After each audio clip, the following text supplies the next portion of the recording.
welcome to In the Game anytime.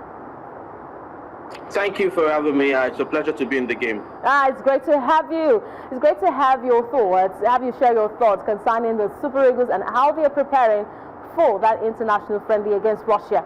Now, of course, history will be made in Moscow as Nigeria Super Eagles, they gear up for that first ever showdown with Russia in the iconic Luzhniki Stadium. Now, it is a high-stakes international friendly, but head coach Éric Chelle, he has made it clear that the Eagles are flying in with a winning mentality, a winning mindset. They are fresh up from the Unity Cup victory. Chelle's team, they face a resurgent Russian side that recently dismantled Zambia 5-0. As Nigeria continues to build momentum ahead of the crucial World Cup qualifiers, this clash could be more than just a game. It could be a defining moment in shaping the new era of the Super Eagles. Now, we want to have the conversation with a sport editor and also having Jidechi still joining us via Zoom for this conversation. All right, let's begin with you, Anita. I know that it's a long time coming. We've not been to Moscow before. But, Anita, how significant is this fixture from a global football perspective now, especially considering Nigeria and Russia, they've never met for an international friendly or even on the pitch before? I have to assure you, basically, it's the starting of a friendship, a rivalry, stories that will be told in years to come in terms of Nigeria going up against Russia at a time like this. The NFF has also answered most of the questions people have asked, that is it wise to be playing this kind of friendlies? Like you rightly put it, it's an high-stake friendly game. It has everything, and of course, based on what is going on in Russia, people are asking questions if players are safe, if it's the right time to play this game. But we know that football and politics don't mix well, so we like to keep football and keep it just football, so that both countries can play. And of course, for Nigeria and in the global stage, it tells the story of a friendship of two countries who are beginning to see the more reasons to play at this level and to engage. Of course, also team building for both sides. Russia have not been involved in so much international football. They've been playing friendlies here and there because of the outcome of the current situation with Ukraine. But also for Nigeria, we have a new coach and we are building a new team. He's trying to get the players to play the kind of way he likes to play. We saw a bit of that at the Unity Cup with a few players playing in new positions that we've not seen them. So this has everything for both teams in terms of what is at stake, and of course how the world will see this fixture. That Russia, they've been banned from football due to the invasion of Ukraine, but they still have to engage themselves in footballing activities. But Jidechi, I'll throw this question to you. What can Nigeria expect from this Russian team that has not been so active in friendlies despite being banned from football? I know they played Zambia and they ended up dismantling Zambia 5-0. What can the Super Eagles expect from them? I mean, I think it's good. It's a decent side, I would say, we are facing, despite the fact they might not have participated in more competitive matches in recent times. But something about their very recent friendly matches I find interesting is that Russia are such a high-scoring side, or they've become such a high-scoring side. About their last 6 to 7 friendlies, they've had 5-0s, 4-0s, 3-0s. But also something to note about many of the teams that they faced in recent times is the fact that Nigeria rank higher than many of these nations on the FIFA ranking. So we could say Russia have been facing inferior sides, and maybe this might be their first C4 position that they will be facing in a while in a friendly match. For Nigeria on the other side, it's a decent test, I would say, because we are getting to play a team that's on the European space. They perform at a very decent level, not so low, not so high, but very decent to what we have with our football right now, because we are not at the best level that we would rather accord ourselves. We are what you would call a mid team in modern day football competitions. We've been mid in recent time, and this is a side that we could face to perhaps rate how decent we are currently, because I want to imagine a Nigerian victory over Russia would have to be a handsome one for a Russian side that are not conceded in their most recent. I don't think they've conceded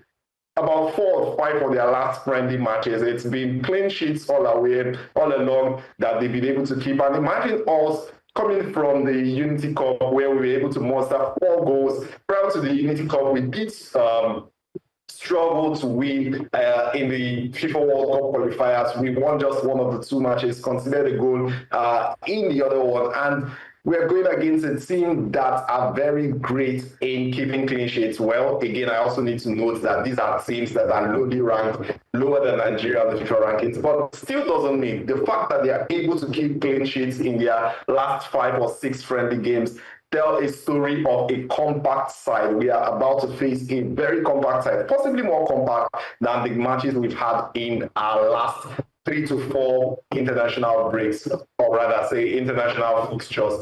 And I think it's a very decent matchup, 2 very evenly placed sides that come against themselves.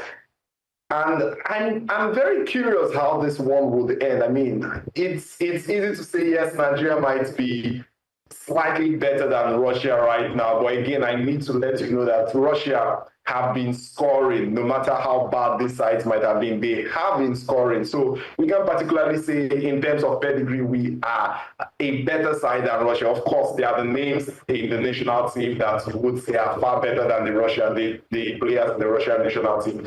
But again, like I said, 2 very evenly matched sides that we might want to see Nigeria slightly better than. But the results that we've seen with Russia tell the story of a team that possibly might pose a problem for the Éric Chelle-led side. Just to let you know that this is possibly going to be our last international game before we go back to talking about the World Cup qualifiers later in September and October. Everything we do in this particular fixture to give a good and better picture of what we should be expecting later in the year. Like I said, I'm very curious. All right, okay. Because Russia are yet to concede in about their last 5 matches. Okay, I'm very sure that we'll be mindful of that. But right now I'm being told that we are joined by the media officer of the Super Eagles of Nigeria, Promise Efoghe. Thank you so much, Promise, for joining us on the show today. You're welcome to In the Game. Thank you so much for having me on your show today. It's a pleasure to have you. Thank you. But we really need to know quickly, what has been the atmosphere like? Congratulations on your win for the Unity Cup. But what has been the atmosphere since that Unity Cup victory ahead of this historic match with Russia? Can you just put us up to speed? All right. Victory is sweet. Victory brings a different kind of atmosphere. Victory brings a different kind of mindset.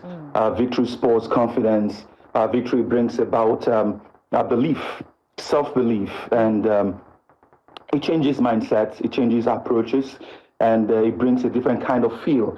But I must tell you for free that the Nigerian team is not carried away by the victory in the Unity Cup in the UK, and knowing fully well that that tournament was won playing against Ghana, playing against Jamaica. No disrespect to these teams, but the Unity Cup is not the AFCON.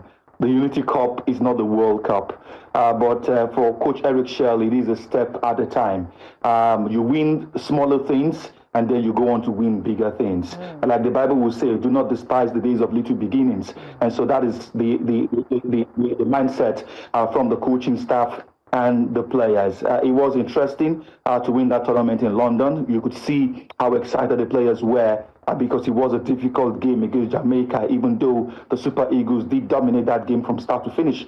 It just tells you what the spirit is like in this new team. I call it a new team because the approach to games is different, and the mentality in the team is very different. But the team has put all of that behind now. The team has left London. The team has left the Unity Cup behind, and what is in front of them is an interesting, a potentially interesting fixture against the Russian national team. And with that same mindset, with that same character, with that same confidence, the Super Eagles are here in Moscow. And Éric Chelle was telling us at dinner yesterday, he was telling the players that he wants to win this game and end the international window on the big high.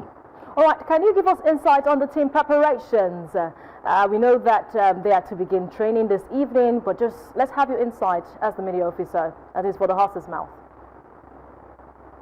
Okay, traveling to Moscow hasn't been really very easy for the team. The team got here in different batches. Of course, we all know the diplomatic issues between Russia and the European Union, and so flying directly into Moscow is almost impossible from the majority of European nations. And the majority of the team had to fly into Africa, from Africa to Moscow, and some had to fly into Asia, from Asia into Moscow. So it was really a topsy-turvy move from the UK to Russia. However, that took almost the entire Monday, almost 24 hours trip traveling from a country in Europe to another country, though in the eastern part of Europe.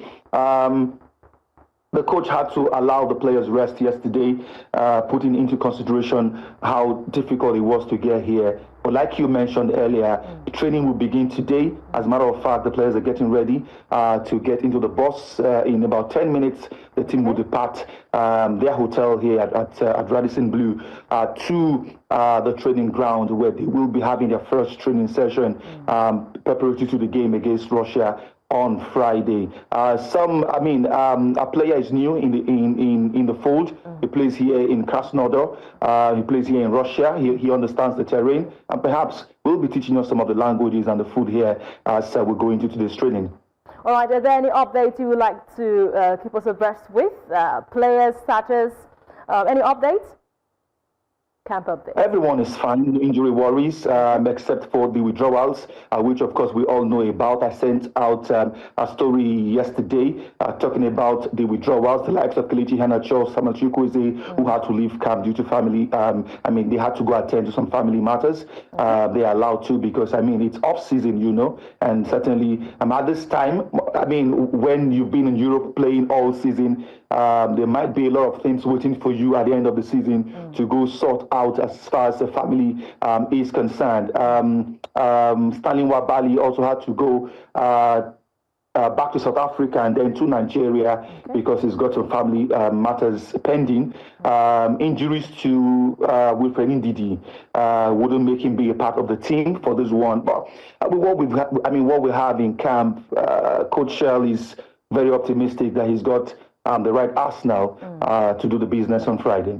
All right, thank you so much, Promise Efoghe, the media officer of the Super Eagles, for those updates. We do wish you all the best and great stay over there in Moscow.